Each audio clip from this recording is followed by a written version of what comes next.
How's it going? Rumble Garage. This is my second episode, and today I just want to show you guys my go-to favorite Autobody tools.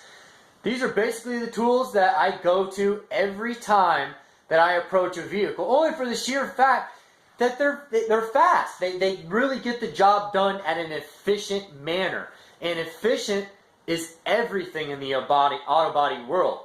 Time is money. Nowadays, you're not going to walk into an auto body shop and realize that the employees there are not working on an hourly rate. They're actually working on a flat rate. Flat rate, guys, just to give you a quick example, is let's say that an insurance company, per se, says that they want to pay you 5 hours. And that's all they're going to pay you, 5 hours to repair this quarter panel. That's to cut everything, repair it, and start to finish to get it to primer, before you get into your paint time that they will pay you, the allotted time. Now we're just talking about repair time here. 5 hours of repair time. You get into it, and let's say this is a vehicle that's rusted and rotted, and it takes more time to repair it than the allotted 5 hours that you get. That means that you have lost time, guys. Now if I get into it and I'm able to repair it in 3 hours, that means I made money. I made the extra 2 hours on whatever I'm making on a flat rate. Let's say I make $15 an hour flat rate. I'm going to get $15 per 5 hours. If I can do it in 3 hours, that's 5 hours of labor I made in 3 hours. Now I'm going to show you guys how I'm able to do this when I was in a production stature, when I worked for production shops, to get them in and get them out and make the income that I desired. Maybe you want to make a higher income in the auto body field and you can't figure out how to get the job done faster. Guys, there are tools out there that literally will do the job faster for you. If you want to get an idea, here, let me show you right now. Alright, so basically I'll just go over real quick. These are a lot of the go-to tools that I generally grab initially. Normally, these are the first tools that I usually handle for majority of the jobs that I'm doing repairs. It also depends on how extensive the repair is, if it's an easy job or if it's going to be a big, metal job. So we'll go ahead and start with right over here in the left-hand corner. These are actually antenna removers. These are really good for domestic and imports. They're double-sided, so usually you have pretty much any side you want. They come in sets from 2 to 4. I've seen more, but this is usually the ideal set. They're really good because they have the spanner wrench. They're hollow, so you just slide it down the antenna. You find out what tooth you need to remove, and they come right off. These are the stud gun. This is for welding your studs onto the panels, so when you're looking to remove to pull dents, you clean the area. You're able to weld your copper stud straight to the steel. Take your gun off, go straight to the stud puller. This is your slide hammer. It's pretty self-explanatory. You slide your stud in there. You tighten up the end to the stud, and you just pull with a slide hammer and pulls your dents out. This here is a surge protector. It's actually for welding. I use this a lot so I don't have to remove the battery, and I don't make any customers mad by having to preset their radio. I just put this on the positive and negative terminal battery, and basically that protects my surge from welding or any other impact, especially for stud gunning. It's the same thing as welding, guys. You are welding a stud to the car. So any kind of electronics, ABS and whatnot, you don't have to worry about airbags. This here is plastic wedges. These are really good and ideal. I recommend you guys going out and getting these if you're taking your cars apart frequently. A lot of guys use screwdrivers to take their cars apart. That's a huge no-no, guys. You can't put metal on plastic. You can't put metal on metal without doing some kind of damage. Even if it's minuscule, it's damage. So you put your plastic on your plastic piece when you're taking all of your dash pieces apart or your window moldings, etc. This is the go-to tool for the auto body guy. They're really cheap. You can get them down at Harbor Freight for about $4 or $5 a piece. These here are your hammer dollies. These are really good for like steel backers. I've heard UK guys even say. They're really good for as your backer for your dent. So if you have a high or low spot, you use the hammer to achieve this surface here. So you bring the steel to it, by using the body hammers. Body hammers is usually my favorite hammer, my go-to hammer, just because I'm able to dial all of these down to a tiny surface area with the pick here. Usually I have a lot of nipple or areas because of the Unispotter. When you clip the Unispotter stud off, it's going to leave a little high spot where the stud had pulled the steel. So you're going to use this as a backer, and then you use your hammer to actually flatten it out. So that way you get all of the, it's pure metal. You ain't got to worry about like the old school days where they used to drill the holes and they basically screwed a stud in and pulled it and then had to re-weld the hole shut. You no longer have to do that now. Everything's on the surface. It pulls it from the surface. These are body blocks. They're pretty self-explanatory. The wider and longer it is, the more surface area you're going to have. These are my go-to blocks. They come in round and, obviously in a bunch of different shapes and sizes. I've even cut some to shape, designated for the job. Blowgun, they're ideal. You're going to need one when you're doing auto body. There's going to be dust everywhere. It's just how the job is. These are my paint markers. I love paint markers just for the sheer fact that I can approach a job that I know I'm going to have to repair. So all I have to do is circle or make little love notes and side notes to myself stating what I need to do. And I'm never going to forget where it is because it's circled in paint markers. So I don't lose any body imperfections when it comes to prime time. When it comes to masking and priming the car and I put it in primer and I realized I missed that dent, I'm going to go, man, I got to grind all that back down and redo all the body work when all I had to do was circle it with one of these. So, long story short, we'll keep on going. This is a Dremel tool. Everybody knows what Dremel's for. They come with 100,000 different attachments.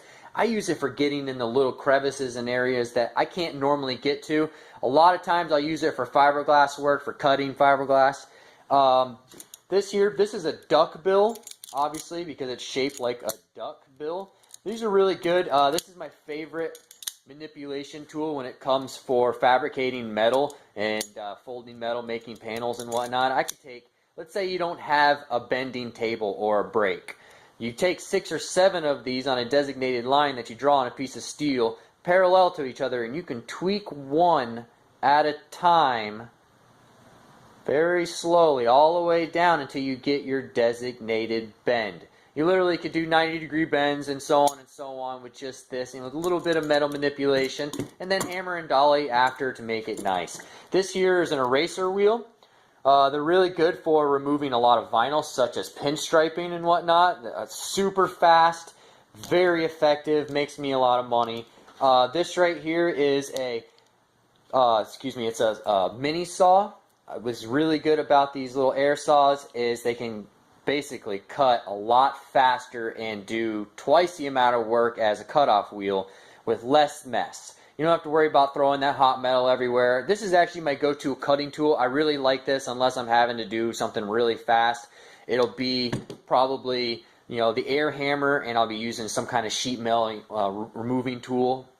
This is the cutoff wheel. I'm not a big fan of cutoff wheels. I'll use them when I have to. Other than that, I really don't go to them. This is my 90-degree angle grinder. I got the attachment on here so that I can put my stripping discs on here. This is the less abrasive stripping disc. This is usually for removing materials such as body filler, primer, and whatnot. And this is a more aggressive. This is 36 grit. They all vary in grits. I've seen 50 grit, 36 grit, and so on. This is more aggressive for getting rid of the rust and kind of, just throwing metal and whatnot. This is my air hammer. It is snap-on. It's probably the most powerful on the market. I love my air hammer just because when it was demoed to me, it basically went through like a half-inch plate of steel with this. So, yeah, I was sold. I had to get it. It was one of those things. It was a splurge buy, but it has really, really paid off. Cut off bits here and there. Here is a spot weld cutter. This is my favorite tool, and then this is probably my second one. This is for all cutting the sheet metal. I can do box sides really, really, really fast with this. I mean, probably 5-10 minutes, I have the box side completely prepped for a new box side. No lie, guys.